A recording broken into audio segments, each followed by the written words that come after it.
Hi Aneri, what is the update? What is the schedule for Vemula's kin to meet CM Reddy?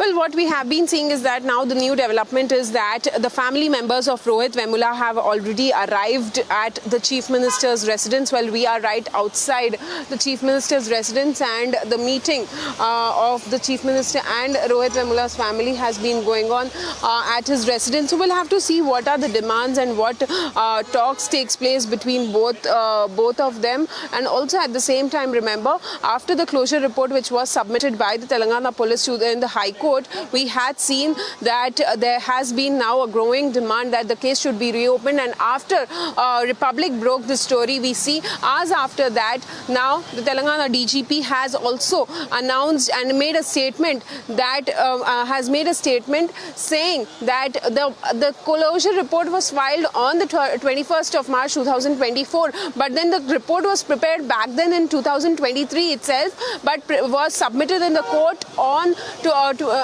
21st March. But then now what we have been seeing is that the DGP has stated, well, as you can see now, the Rohit Vemula's family is right outside. We'll just try and speak to them and know what exactly they have to say. Hello hi madam और क्या कहना चाहेंगे madam अभी जो हालात है यहाँ पर తెలుగు ఏం చెప్పగలుగుతారు మేడం ఈ పరిస్థితిలో క్లోజర్ రిపోర్ట్ వచ్చినాక ఎట్లా మీ అభిప్రాయం ఏంటి? ఫస్ట్ కాంగ్రెస్ గవర్నమెంట్కి చాలా థ్యాంక్స్ చెబుతున్నాను. స్పెషల్ థ్యాంక్స్ ఏమో రేవంత్ రెడ్డి గారికి చెబుతున్నాము. మాకు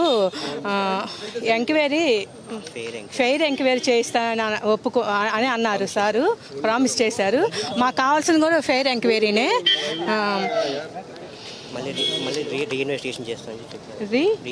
రీఇన్వెస్టిగేషన్ చేస్తానన్నారు. మేడం, తెలంగాణ పోలీస్ ఏం చెప్తున్నారంటే వాళ్ళు క్లోజర్ రిపోర్ట్ సబ్మిట్ చేసినారు, ఇంకా అన్ని అక్యూజ్డ్ ఇన్ ఈ కేసులో వాళ్ళకి క్లీన్ చిట్ ఇచ్చినారు. మీరు ఎట్లా చూస్తారు? పోలీసులు కావాలని కదా, అది బీజేపీ పోలీసులు వాళ్ళే మళ్ళీ రీ ఎంక్వైరీకి అనేసి డీజీపీ గారు చెప్పారు, రీ ఎంక్వైరీకి వేస్తున్నాం అనేసి. అప్పుడు మాకు న్యాయం జరుగుద్ది, కరెక్ట్ న్యాయం చేస్తామన్నారు. క్లోజర్ రిపోర్ట్లో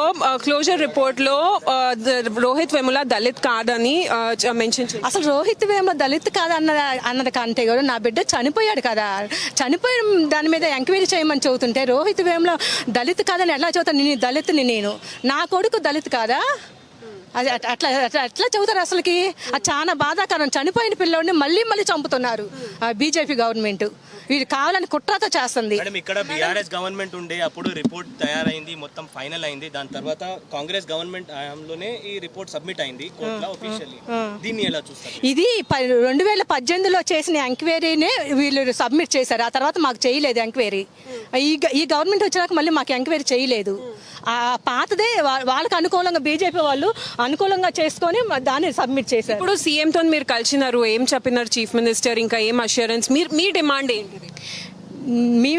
నేనేం చెప్పానంటే, ఫస్ట్ పిల్లల మీద కేసుల్ని, స్టూడెంట్స్ మీద కేసు పెట్టారు కదా, కొంచెం ఎంక్వైరీ చేయించేసి దాని గురించి ఆలోచించండి సార్ అని చెప్పాను. అది కూడా చేసి పెడతామన్నారు సారు. ఇప్పుడు సీఎం గారు మాకు ఫెయిర్గా ఎంక్వైరీ చేయించుతామమ్మా, ఎంక్వైరీ చేయించేసి దాని గురించి ఆలోచిస్తామని చెప్పారు. ఖచ్చితంగా చేస్తారు. ఈ గవర్నమెంట్లో నాకు ఖచ్చితంగా న్యాయం జరుగుద్దని నాకు చాలా నమ్మకంగా ఉంది. మీ ప్రకారం మీరు రీఇన్వెస్టిగేషన్ అడిగినారు, కానీ మీ డిమాండ్ ఏంటిది దీంట్లో? ఇప్పుడు మీరు ఎలా ఇన్వెస్టిగేషన్ అడిగినారు? నాకు డిమాండ్ ఏంటంటే, అంతకుముందు చేసినంతా కూడా రాంగ్ ఇన్వెస్టిగేషను, అది ఖచ్చితంగా చేయమని అడుగుతున్నాను నేను. అది నీతిగా నిజాయితీగా చేస్తారనేసి నాకు ఈ గవర్నమెంట్ మీద చాలా నమ్మకంగా ఉంది. నేను అదే సీఎం గారిని అడిగాను, ఖచ్చితంగా చేస్తామమ్మా అన్నారు. రోహిత్ వేములకి న్యాయం జరగాలి, ఖచ్చితంగా దోషులు శిక్షించాలి. ఇప్పుడు నా కొడుకు దళిత్ కాదని, నా కొడుకు రోహిత్ వేముల దళిత్ కాదని చెబుతున్నారు కదా. మిగతా 4 పిల్లలు, మొత్తం 5 పిల్లల్ని సస్పెండ్ చేశారు. అప్పుడు ఆ మిగతా ఆ 4 బిడ్డలు మరి వాళ్ళు దళిత్ కాదా? దళిత అనేక నా కొడుకుని సస్పెండ్ చేసింది. ఇప్పుడు దళిత కాదని ఎలా చెబుతారు? నా కొడుకుని తీసుకొచ్చి నాకు ఇవ్వాలి. మళ్ళీ దళిత కాదని చెప్పేటప్పుడు నా కొడుకుని తీసుకొచ్చి నాకు ఇవ్వాలి. బీజేపీ గ్రౌండ్ ఎవిడెన్స్ ఉందనే కదా, ఎవిడెన్స్ ఏం లేదనే కదా వాళ్ళకి రిపోర్ట్ ఇచ్చేశారు. కలెక్టర్ ఇప్పటి వరకు కాస్ట్ సర్టిఫికేట్ ఇష్యూ చేయలేదు. ఎందుకు చేయలేదు? 8 ఏళ్ళు అయ్యి 8 ఏళ్ళ దాకా క్యాష్ సర్టిఫికేట్ ఎందుకు రిలీజ్ చేయలేదు? మాకు చాలా మోసం చేస్తున్నారు మమ్మల్ని ఈ బీజేపీ గవర్నమెంట్. ఇప్పుడు సీఎం గారు మొత్తం ఎంక్వైరీ చేయించేసి పోలీస్ అయితే బీజేపీ గవర్నమెంట్ అండర్లో రాదు. ఇక్కడ బీఆర్ఎస్ గవర్నమెంట్ ఉండే, గుంటూరు అంటే మీకు మళ్ళీ జగన్ గవర్నమెంట్ అక్కడ ఉంది. బీజేపీని ఎట్లా ఆరోపిస్తున్నారు? మరి దేశం మొత్తం మీద బీజేపీ కదా, బీజేపీ పిల్లల్ని చంపుతుంది. దళిత స్టూడెంట్స్ని చంపేది బీజేపీ, ఆర్ఎస్ఎస్ వాళ్ళే చంపుతున్నారు. దానికి మద్దతు అమిత్ షా గారు, మోడీ గారు వాళ్ళు మద్దతు ఇస్తున్నారు. సెంట్రల్ గవర్నమెంట్ కి బ్లేమ్ చేస్తున్నారు మీరు. బ్లేమ్ ఏం కాదు, అది ఖచ్చితంగా అందరికి తెలిసిన విషయం. అది ఇప్పుడు తాన్వి ఎవరా పాయల్ తాన్వి, నజీబ్ అంత పెద్ద ఢిల్లీలో మిస్ అయ్యాడు. ఈ రోజుకి తెలియలేదు అసలు ఇదంతా ఎక్కడ జరుగుతుంది. మరి గవర్నమెంట్ సపోర్ట్ లేకుండానే జరుగుద్దా? ఖచ్చితంగా గవర్నమెంట్ సపోర్ట్ ఉంది. ఎక్కడ దళిత పిల్లలు పిహెచ్డీలు చేస్తున్నారు, అక్కడ వాళ్ళని చంపేస్తున్నారు, భయపెట్టేస్తున్నారు.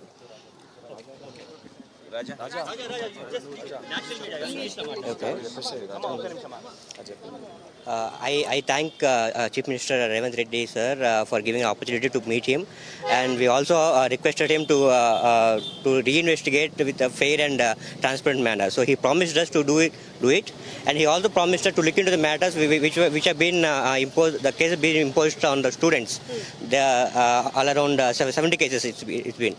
Those cases will be look into it, and he also promised that he will take care of those cases. If yes, that's it.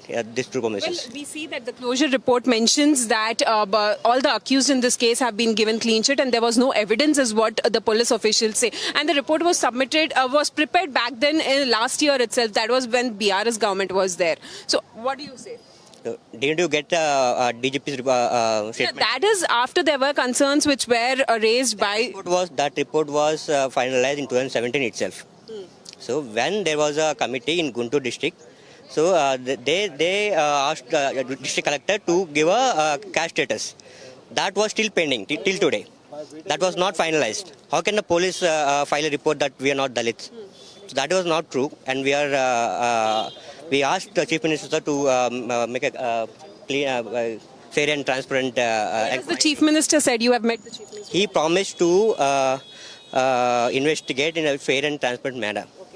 And he also promised us that that justice will be delivered. Yeah. Live hai. Hello. So as you can see, Rohit Vemula here speaking to us, where they say that the Chief Minister has assured them all the help and also reinvestigation will be taken up into this matter, is what the family had asked for, and the Chief Minister has assured. And also at the same time, when we happen to speak to the mother of Rohit Vemula, she says that she herself is a Dalit. Then how come Rohit Vemula will not be a Dalit, is what Rohit Vemula's mother says. And also at the same time, she has raised allegation against the BJP government at the center that they are trying to cover up, and that is the reason why all the accused have also been given a clean sheet into this matter.